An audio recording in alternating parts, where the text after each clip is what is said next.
warahmatullahi wabarakatuh. Perkenalkan, saya Aisyah Fadila Fadlin dengan NIM 2310862030 dari kelas D Ilmu Komunikasi. Jadi, pada video kali ini saya akan mereview mengenai materi yang telah dipelajari pada pertemuan sebelumnya mengenai kata dan verb. Nah, poin-poinnya itu apa aja sih?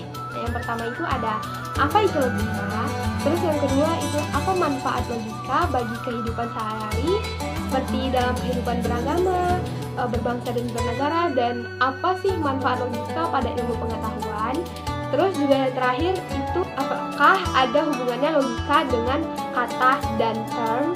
Jadi untuk mengetahui lebih lanjut tentang 3 poin tersebut, saya akan menjelaskannya satu persatu.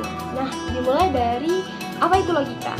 Menurut pemahaman saya, logika itu merupakan cara berpikir manusia secara kritis, rasional, dan tentunya memakai akal pikiran manusia sehingga kita bisa dapat membedakan antara benar dan salah, dan juga bisa membuat kita berpikir apakah itu bisa diterima atau tidaknya suatu permasalahan dalam pikiran kita. Terus juga logika itu juga membuat kita berpikir lebih teratur dan juga lebih tertata atau lebih tertib. Yang kedua, itu apa sih manfaat dari ilmu logika dalam kehidupan sehari-hari? Contohnya saja itu dalam bidang agama. Kita semua di Indonesia ini pasti tentunya beragama. Karena dalam peraturan undang-undang saja, warga negara itu wajib memiliki agama yang 6 itu kan.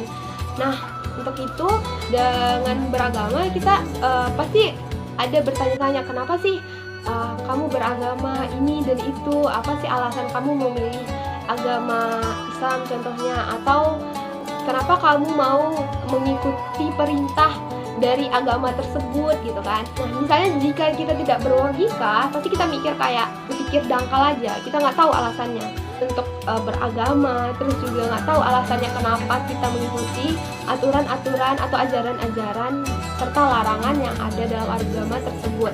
Contohnya saja itu dengan adanya logika, kita pasti berpikir jika kita beragama, pasti kehidupan kita akan menjadi lebih teratur dan juga tentunya kita memiliki pedoman hidup yang lebih baik. Nah, dalam agama masing-masing itu tentunya pasti mempunyai kitab yang isinya itu pedoman manusia. Khususnya saja itu dalam agama Islam itu memiliki pedoman, yaitu Al-Quran. Di sana itu terdapat perintah dan juga larangan. Nah, contoh larangannya saja itu ada larangan untuk memakan babi atau binatang-binatang buas dan juga minuman keras. Nah, kita sebagai manusia tentunya berpikir, kenapa kita dilarang untuk memakan atau mengonsumsi itu? Dengan logika kita bisa melihat simpelnya tuh kayak orang-orang yang telah memakan hal-hal yang diharamkan tersebut.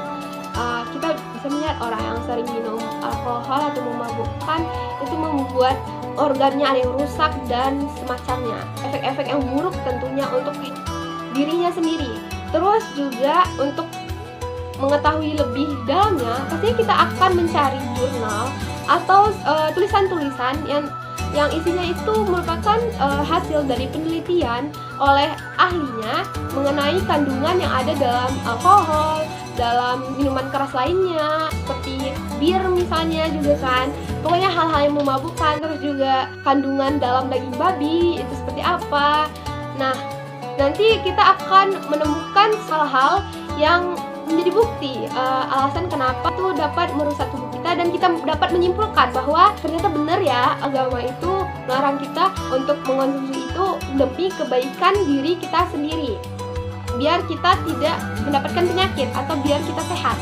Nah, yang kedua itu ada manfaat dari ilmu logika dalam kehidupan berbangsa dan bernegara. Nah, kita pasti mikir dalam kehidupan berbangsa dan bernegara itu pasti ada kaitannya dengan pemerintahan. Nah, contohnya saja itu pemerintah membuat suatu peraturan yang berlaku untuk masyarakatnya di Indonesia ini, itu tuh pasti untuk kebaikannya, nggak mungkin untuk keburukan masyarakatnya. Jadi pasti setelah adanya suatu masalah, tentunya dengan logika, dengan pemikiran pemerintah itu berpikir gimana cara mengatasi masalah tersebut, apa peraturan yang dapat mengatasi masalah tersebut untuk mengurangi masalah tersebut dan semacamnya. Nah, dengan ada logika itu tentunya pemerintah bermusyawarah menimbang baik dan buruknya dengan sesuai data. Nanti setelah semuanya dikumpulkan, data, fakta, dan juga hal-hal lainnya, nanti akan disimpulkan oleh logika manusia, lalu akan terciptalah suatu peraturan yang tentunya dapat membuat keteraturan dalam kehidupan kita di negara ini. Nah, yang terakhir itu ada manfaat logika dalam kehidupan atau dalam ilmu pengetahuan. Sebenarnya ini ada kaitannya nanti di poin ketiga, yaitu apakah ada hubungannya antara kata dan term dengan logika. Nah, saya akan bahas dulu itu manfaatnya dalam ilmu pengetahuan. Nah, dengan adanya logika manusia itu tuh akan membuat suatu penemuan-penemuan yang tentunya dapat memudahkan kita dalam melakukan kehidupan sehari-hari. Dengan adanya logika tentunya banyak, contohnya saja dengan adanya logika itu ada terbentuknya ilmu matematika, ilmu fisika, dan sebagainya yang tentunya itu tuh bersumber dari logika manusia. Nah, nanti setelah semakin dikembangkannya ilmu logika tersebut tentunya akan membentuk suatu penemuan kayak lampu atau mobil, pesawat, dan semacamnya yang tentunya dapat membantu kehidupan manusia. Jadi sekali lagi saya tekankan bahwa logika itu memang sangat benar-benar penting dalam kehidupan kita. Nah, dengan adanya logika juga kita dapat berpikir atau menelaah lebih dalam dengan ilmu-ilmu yang telah ditemukan pada zaman dahulu dan kita pelajari lagi pada era ini. Nah, terus yang terakhir, apakah ada kaitannya materi kita pada sebelumnya itu kata dan term dengan ilmu logika? Tentunya itu sangat berkaitan. Karena apa? Karena kata dan term itu dengan logika itu tidak bisa dipisahkan.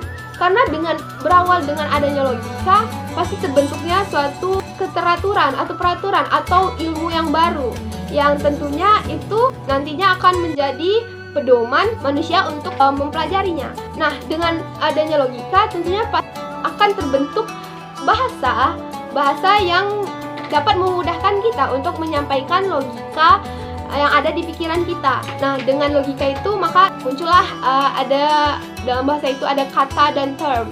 Kata dan term ini sangat membantu kita untuk menyampaikan pikiran-pikiran yang ada di kepala kita. Nah, jika tidak ada kata dan term, apa yang akan terjadi? Tentunya itu membuat tidak sempurna juga, karena jika hanya ada logika saja sementara kata dan term itu tidak ada, maka kita susah untuk menyampaikan kata apa yang ada di pikiran kita. Nah, jadi dengan adanya kata dan term itu sebenarnya membantu kita lebih mudah untuk menyampaikan logika atau hasil berpikir kita sebagai manusia. Nah, untuk memahami ilmu itu tersebut tentunya juga kita harus mempunyai logika juga untuk agar lebih paham dan juga agar bisa mengembangkan ilmu logika tersebut atau juga mengembangkan ilmu mengenai bahasa seperti kata dan term. Nah, kata dan term sebenarnya dalam ilmu bahasa itu masih banyak lagi hal yang ditemui dengan logika. Cuman untuk dalam materi ini kita membahas kata dan term, dan itu tentunya sangat berkaitan atau berhubungan antara kata dan term dengan ilmu logika. Sekian dari saya penjelasan saya tentang materi kata dan term dan juga dalam dasar-dasar ilmu logika. Saya akhiri, assalamualaikum warahmatullahi wabarakatuh.